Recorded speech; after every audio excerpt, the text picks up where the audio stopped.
പുതിയൊരു വീഡിയോയിലേക്ക് എല്ലാവർക്കും സ്വാഗതം. ഇന്ന് തയ്യാറാക്കാൻ പോകുന്നത് റവ കേസരിയാണ്. അതിലേക്ക് വേണ്ട സാധനങ്ങൾ റവ 1 കപ്പ്, കശുവണ്ടി, മുന്തിരി. ഇത്രയും സാധനം വെച്ചിട്ട് കേസരി എങ്ങനെ തയ്യാറാക്കണമെന്ന് നോക്കാം. ചട്ടി നല്ലപോലെ ചൂടായിട്ടുണ്ട്. ഇതിലേക്ക് നമുക്കൊരു 1.5 സ്പൂണ് നെയ്യിട്ട് കൊടുക്കാം. ആയിട്ടുണ്ട്. അതിലേക്ക് നമുക്ക് കുറച്ച് കശുവണ്ടി ഇട്ട് കൊടുക്കാം. മുന്തിരി ഇട്ട് കൊടുക്കാം. നമുക്ക് റവ ഇട്ട് വറുത്തെടുക്കാം. തീ ഓഫ് ചെയ്ത് ഒരു പാത്രത്തിലേക്ക് മാറ്റാൻ പോകാം. നമുക്ക് 2 കപ്പോളം വെള്ളം ഒഴിച്ച് കൊടുക്കാം. വെള്ളം തിളച്ചിട്ടുണ്ട്. അതിലേക്ക് നമുക്ക് റവ ഇട്ട് കൊടുക്കാം.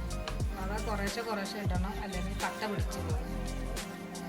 ഒരു കൈ കൊണ്ട് ഇട്ട് ഒരു കൈ കൊണ്ട് ഇങ്ങനെ ഇളക്കി കൊടുക്കാം. ഒരു നുള്ളു ഉപ്പ് കൂടി ഇട്ട് കൊടുക്കാം.